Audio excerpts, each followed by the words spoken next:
That top you're wearing, if it came from H&M, it likely cost under $4 to make. The markup? Over 55%. And that's one of the cheaper brands on this list. From a $66 billion fast fashion empire built on 75-hour work weeks to a $1,200 cashmere sweater worth a fraction of its price tag.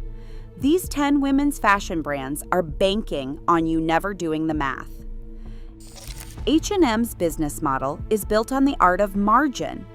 In 2025, the company reported a gross margin of 55.9%, meaning more than half the money from every sale remained after paying for production. A basic women's top, often sold for $15 to $30, is estimated to cost between $1.50 and $4 to make. The rest vanishes into a mix of marketing, logistics, and profit. For shoppers, that means paying more than double, or even 10 times, the actual cost of the garment, with little to show for it in terms of durability or material quality. This approach isn't unique to H&M, but the scale is staggering. The brand's supply chain stretches across 800 factories, most in Asia, locking in the lowest possible prices for raw materials and labor. Yet, despite the affordable image, the real value often gets lost in the markup. A $20 tee might last 30 wears before pilling or stretching out, leaving shoppers with a high cost per use and a pile of disposable clothes. If H&M is the master of margin, Shein is the king of speed. Shein claims to add around 6,000 new styles to its online catalog every day, a figure that's become a symbol of the brand's relentless pace. While the exact number is unverified, what's clear is the pressure this model puts on workers. In 2024, a CNBC investigation found Shein suppliers requiring 75-hour workweeks, with overtime and piece rate pay as the norm. Despite a $66 billion valuation in 2023, Shein's ultra-fast churn comes at a steep human cost. The company denies forced labor, but independent reports highlight ongoing risks and a lack of supply chain transparency. Both brands rely on the illusion of choice and affordability, but the numbers tell a different story. High gross margins, low production costs, and a cycle that rewards speed and scale over substance. For consumers, the promise of a cheap, trendy wardrobe often ends with a drawer full of clothes that wear out before the season is over. Forever 21's second bankruptcy filing in March 2025 landed with all the subtlety of a closing sale sign. The company blamed a flood of ultra-cheap competition from Shein and Temu for erasing its price advantage. With Chapter 11 paperwork in Delaware, Forever 21 announced plans to wind down its U.S. stores, liquidate assets, and leave creditors to recover what they could. For thousands of employees, the end came in the form of abrupt closure notices and empty racks. The chain's bet on relentless expansion, opening hundreds of mall locations across the country, became a liability as shoppers moved online and rivals undercut prices at every turn. The cycle of deep discounts, flash sales, and disposable trends finally snapped, exposing how little substance was left beneath the neon branding. Meanwhile, Brandy Melville faced a different kind of reckoning. The brand's one-size-fits-all policy, which in reality meant fit small, drew fire after the 2024 HBO documentary Brandy Melville and the Cult of Fast Fashion. Most items, priced under $40, were marketed as must-have basics for an exclusive crowd. But the film revealed a pattern of exclusion, with staff and shoppers describing the sizing as a deliberate barrier and working conditions as harsh and demeaning. Social media backlash followed, with calls for boycotts and demands for broader size ranges. While the company denied any discriminatory intent, the damage to its image was swift and public. The fallout showed that the real cost of fashion isn't just in the price tag, but in who gets left out and who pays the price behind the scenes. Victoria's Secret once sold an image as much as a product. For decades, the brand's runway extravaganzas and glossy catalogs defined a kind of fantasy, one that seemed untouchable, exclusive, and worth every dollar. But behind the curtain, the numbers tell a different story. In 2020, a $525 million buyout deal with Sycamore Partners collapsed, leaving Victoria's Secret in limbo. The brand's parent company, L Brands, had hoped the sale would be an escape hatch from years of falling sales and mounting criticism.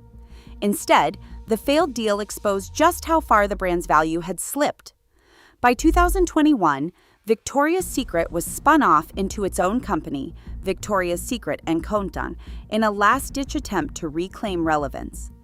Executives promised a new direction, less fantasy, more comfort, a broader appeal.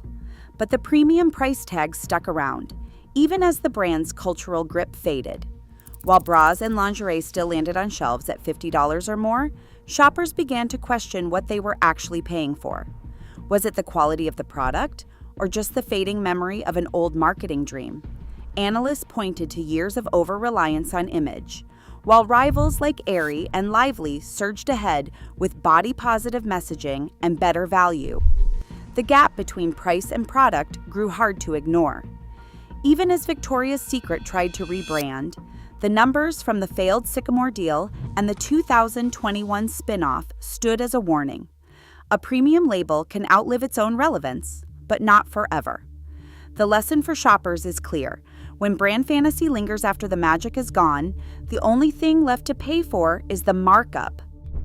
Outlet racks promise a deal, but the real math behind so-called affordable luxury brands like Michael Kors and Kate Spade tells a different story. Walk into a Kors outlet and you'll see tags slashed by 30%, 50%, sometimes more.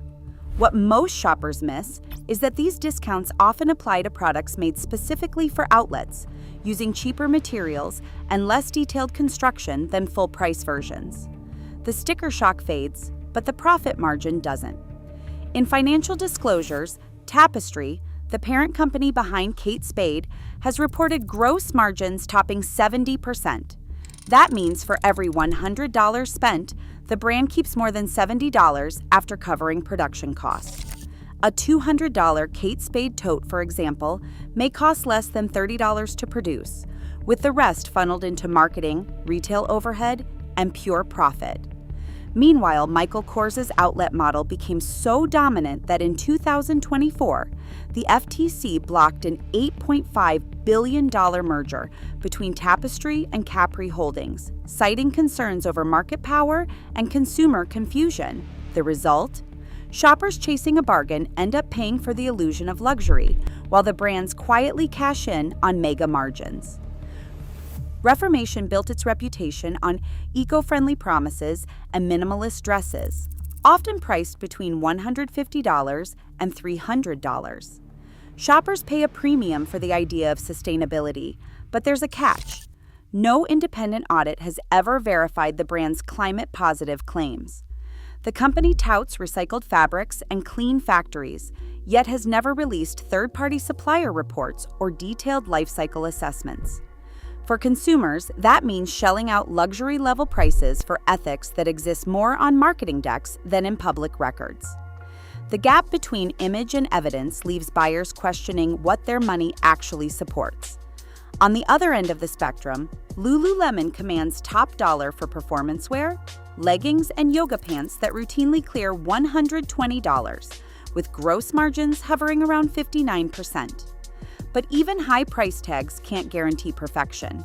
In 2013, Lululemon was forced to recall its signature Luon pants after thousands of customers reported the fabric was unexpectedly sheer.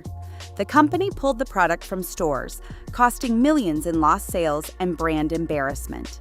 The incident revealed a performance reality check for anyone equating premium pricing with flawless design. Both brands show that paying extra doesn't always buy verified ethics or guaranteed performance. Whether it's a $200 green dress with unverifiable sourcing or $100 leggings that can turn see-through, the real value behind the label is often less than advertised. A cashmere sweater with a $1,200 price tag sits at the top of Ralph Lauren's women's line, promising timeless luxury and unmatched softness. But beneath the heritage branding and polo pony, the real story is in the numbers. Industry estimates put the material and manufacturing cost for that same sweater between $150 and $200. That gap, over $1,000, doesn't just cover design or quality. It's the product of a multi-tiered branding machine with layers of licensing, flagship store overhead, and relentless marketing. In fiscal year 2025, Ralph Lauren's gross margin stood at 68.6%, meaning the brand kept more than 2/3 of every sale after paying for production. The rest is image. A carefully curated lifestyle, celebrity endorsements, and a sense of exclusivity that justifies the markup. For shoppers, the real premium isn't in the fiber or the fit, but in the story they're convinced to buy. Knowing the true cost puts the power back in your hands, because a smart shopper pays for quality, not just for a label. Right now, brands still bank on image over integrity, while gross margins in women's fashion routinely top 50%. For shoppers, the choice is clear: pay for marketing or demand real value. The price tag isn't just a number, it's a question. What are you really buying? Share your thoughts below.